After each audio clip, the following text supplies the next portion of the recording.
తీసుకోలే. కేసీఆర్ ధరణితోని 1000 ఎకరాలు ఆక్రమించుకున్నాడని రాయందర్ అన్నాడు. ఆయన దాని మీద ఏం జోలు చెప్తలేడు, ఢిల్లీకి ఫిర్యాదు చేస్తలేడు.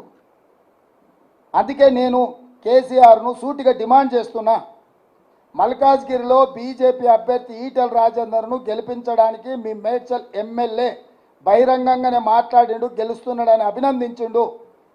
తక్షణమే మీ మేడ్చల్ ఎమ్మెల్యే మీద చర్యలు తీసుకోండి. బీజేపీతో మీకు చీకటి ఒప్పందం లేకపోతే తెలంగాణ సమాజానికి నేను విజ్ఞప్తి చేస్తున్నా, వాళ్ళ ఒప్పందం బయటపడ్డది. అమాయకంగానో అత్యుత్సాహంగానో మేడ్చల్ ఎమ్మెల్యే ఉన్నది ఉన్నట్టు చెప్పిండు, కుండ వలగొట్టిండు.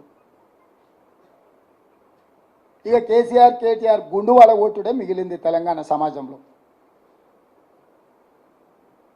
ఇంత స్పష్టంగా ఎన్నికలు దగ్గరకు వస్తుంటే మీ ఎమ్మెల్యే బీజేపీ అభ్యర్థిని నువ్వు గెలుస్తున్నావు అని అభినందించి అల్లై బల్లై చేసుకుంటే, షోకాజ్ నోటీస్ కూడా ఇవ్వకుండా,